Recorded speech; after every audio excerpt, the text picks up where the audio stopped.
So andito tayo ngayon sa BGC to check this new foreclosed condo unit.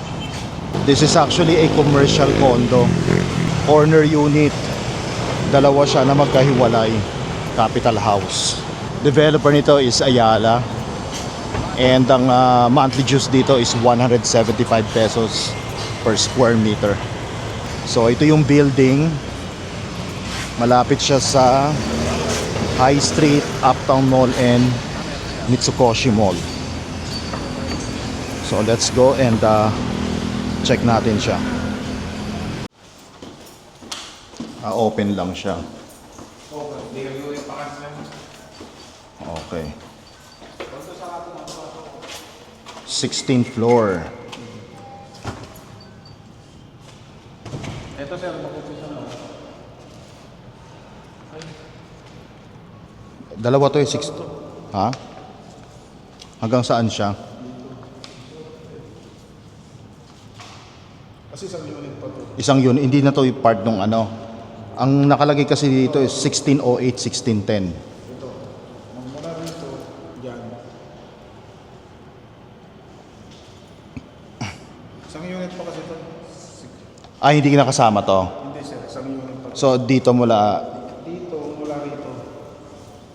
mula dyan hanggang dito. Ano yan? 16 ano yan? 1608 to. Ayun, 10. Six- Ito yung nasabi kong main gitna. Ay, ito yung gitna, dito part. Tapos yung susunod, ito. Oh, yan. 1610. Parehas lang sila ng sukat ito. 150. Yan, tama yan. Diba tayo lang ganyan. Doon medyo pasok pa. Kasi doon may isang unit pa kasi. Ah, okay. Eto, sakto na to. Ito na yung ano. So 316, approximately 317, magkahiwalay siya. 158 per square. 158 each. Around 88.3 million or 279,000 per square meter. Commercial condominium here in BGC. Malapit tayo sa Uptown Bonifacio, Mitsukoshi Mall and Bonifacio High Street. So ito yung 1610 kuya, no? 1610. Ito, 1610. Yung isa is 1608. Itong gitna 1609, hindi yan kasama sa sale. Yung dalawang corner lang. Ito hindi to kasama. And then ito kasama to. Itong corner na to. Yan. 1608 naman to. Hanggang dito lang siya. May markings.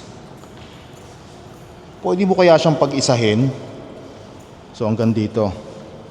Yan, yung beam na yan. Doon. Pwede kayang pag-isahin yan doon. Walang access eh, no? Talagang may uwang ka, talagang may pagitan ka dyan. Tatlong unit. Unless bibilin mo yan. Oo nga. Bali, apat pa. 7, 8, 9, 10. Okay. Yun lang. So bear type siya, as is where is.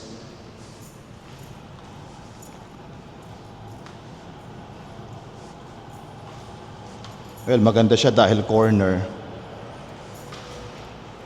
And within BGC. Ang commercial ngayon dito sa BGC nasa 500,000 per square meter na. Okay. So if interesado kayo dito, message us directly. This is first come first serve and available in cash or at least 10% down payment and then 90% balance bank financing plus taxes and fees. So since pareho siyang corner units or corner unit, pwede siyang maglagay ng CR. Aside from common bathroom sa labas, meron na siyang abang. And then ang office hours dito is 8 to 5 lang, no? 8 to 5 lang, walang overnight. So hindi siya ideal for call center. Dito yung entrance ng ano, 10. Yan.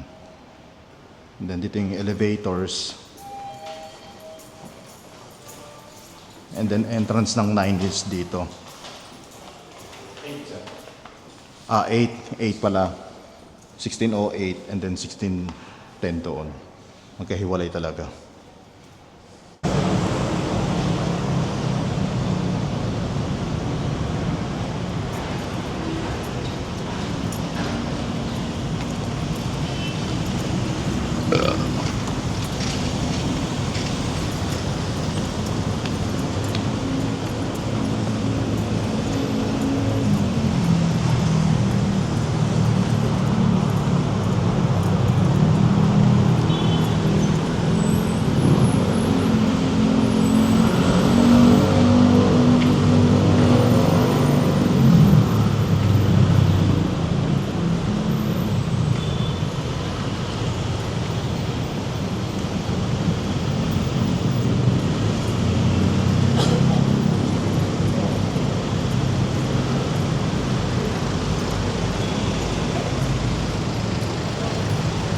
Ano magkaiwalay?